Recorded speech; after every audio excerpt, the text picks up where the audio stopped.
Hi friends, welcome to my YouTube channel. ಇವತ್ತಿನ recipe ಬಂದು rasam rice. ಇದಕ್ಕೆ ಒಂದು ಮಿಕ್ಸಿ ಜಾರ್ ತಗೊಳ್ಳಿ. ಅದಕ್ಕೆ 1 ಟೇಬಲ್ ಸ್ಪೂನಷ್ಟು ಜೀರಿಗೆ, 1 ಟೇಬಲ್ ಸ್ಪೂನಷ್ಟು ಕಾಳುಮೆಣಸು, ಕರಿಕಾಳಿನ ಮೆಣಸು, 4 ರಿಂದ 5 ಬೆಳ್ಳುಳ್ಳಿ, 3 ಟೇಬಲ್ ಸ್ಪೂನಷ್ಟು ತುರಿದಂಥ ತೆಂಗಿನಕಾಯಿ ತುರಿ ಹಾಕಿ ಎಲ್ಲವನ್ನು ಗ್ರೈಂಡ್ ಮಾಡ್ಕೊಳ್ಳಿ. ಒಂದು ಪಾತ್ರೆಗೆ 1 ಕಪ್ಪಷ್ಟು ಅಕ್ಕಿ, ಅರ್ಧ ಕಪ್ಪಷ್ಟು ತೊಗರಿಬೇಳೆ, ಎರಡನ್ನು ಚೆನ್ನಾಗಿ ತೊಳೆದು ಸೈಡಲ್ಲಿ ಎತ್ತಿಟ್ಕೊಳ್ಳಿ. ಈಗ ಒಂದು ನಿಂಬೆಹಣ್ಣಿನ ಗಾತ್ರದ ಒಂದು ಹುಣಸೆಹಣ್ಣು ತಗೊಳ್ಳಿ.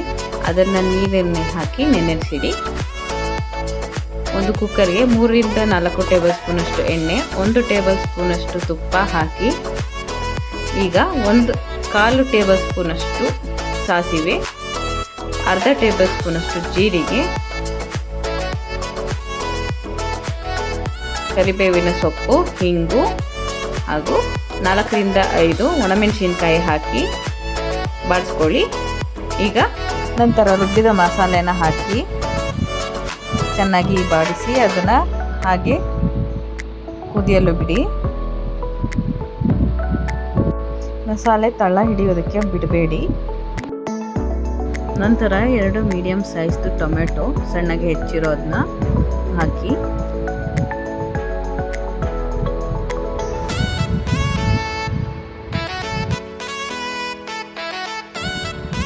ಈಗ ಅದಕ್ಕೆ 2 ಟೇಬಲ್ ಸ್ಪೂನಷ್ಟು ತುರಿದ ಕಾಯಿ ತುರಿ ಹಾಕಿ ಅದನ್ನು ಚೆನ್ನಾಗಿ ಮಿಕ್ಸ್ ಮಾಡ್ಕೊಳ್ಳಿ. ಅದನ್ನು ಹಾಗೆ ಮಿಕ್ಸ್ ಮಾಡಿದ ನಂತರ ಸ್ವಲ್ಪ ಹೊತ್ತು ಟೊಮೆಟೊನ ಬೇಯಕ್ಕೆ ಬಿಡಬೇಕು. ನಾವು ಟೊಮೆಟೊ ಬೇಯ್ದ ನಂತರ ಅದಕ್ಕೆ ರುಚಿಗೆ ತಕ್ಕಷ್ಟು ಉಪ್ಪು ಹಾಕಿ ಮಿಕ್ಸ್ ಮಾಡ್ಕೊಳ್ಳಿ.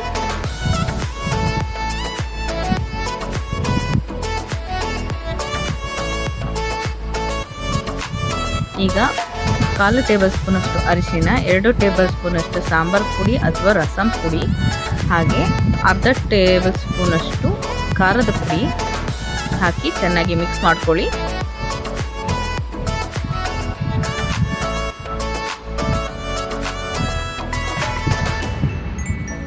ಈಗ ಅದಕ್ಕೇನೆ ಒಂದು 4 ಟೇಬಲ್ ಸ್ಪೂನಷ್ಟು ಹುಣಸೆ ಹಣ್ಣಿನ ರಸ ಹಾಕಿ ಇದನ್ನು ಸಹ ಚೆನ್ನಾಗಿ ಮಿಕ್ಸ್ ಮಾಡ್ಕೊಳ್ಳಿ.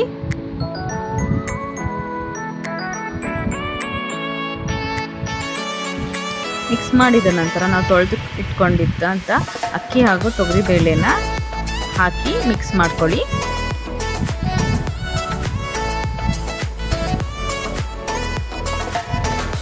ಹಾಗೆ ಇದಕ್ಕೆ 4 ಕಪ್ಪಷ್ಟು ನೀರನ್ನು ಸೇರಿಸ್ಕೊಳ್ಳಿ. ಯಾವ ಕಪ್ಪಲ್ಲಿ ಅಕ್ಕಿ ತೊಗೊಂಡಿರ್ತೀವೋ ಅದೇ ಕಪ್ ಅಳತೆಗೆ ನಾವು ನೀರನ್ನ ಸೇರಿಸ್ಕೊಬೇಕಾಗುತ್ತೆ. ನಂತರ ಚೆನ್ನಾಗಿ ಮಿಕ್ಸ್ ಮಾಡಿದೆ. ಈಗ ಕುಕ್ಕರ್ ಮುಚ್ಚಳ ಮುಚ್ಚಿ 4 ವಿಷಲ್ಸ್ ತೊಗೊಬೇಕಾಗುತ್ತೆ.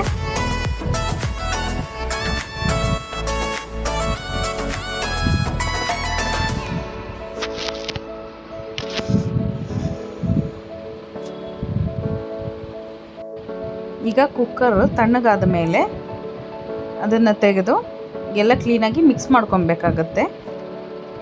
ಇಲ್ಲಿ ನೀರಿನ ಅಳತೆ ಕರೆಕ್ಟಾಗಿರೋದ್ರಿಂದ ಚೆನ್ನಾಗಿ ಬೆಂದಿದೆ. ಕೊನೆಯಲ್ಲಿ ಕೊತ್ತಂಬರಿ ಸೊಪ್ಪು ಹಾಗೂ 1 ಟೇಬಲ್ ಸ್ಪೂನಷ್ಟು ತುಪ್ಪನ ಹಾಕಿ ಚೆನ್ನಾಗಿ ಮಿಕ್ಸ್ ಮಾಡ್ಕೊಬೇಕು.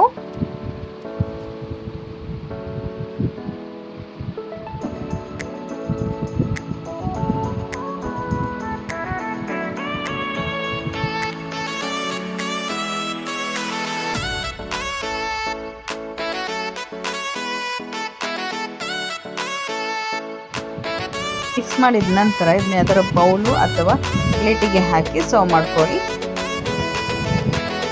ಸೊ ರಸಮ್ ರೈಸ್ ಅಥವಾ ಸಾಂಬಾರ್ ರೈಸ್ ತಯಾರಾಗಿದೆ. Thank you. ನನ್ನ ಚಾನಲ್ಗೆ ಯಾರಾದರೂ ಸಬ್ಸ್ಕ್ರೈಬ್ ಮಾಡ್ಕೊಂಡಿಲ್ಲ ಅಂದರೆ ದಯವಿಟ್ಟು ಸಬ್ಸ್ಕ್ರೈಬ್ ಮಾಡ್ಕೊಳ್ಳಿ.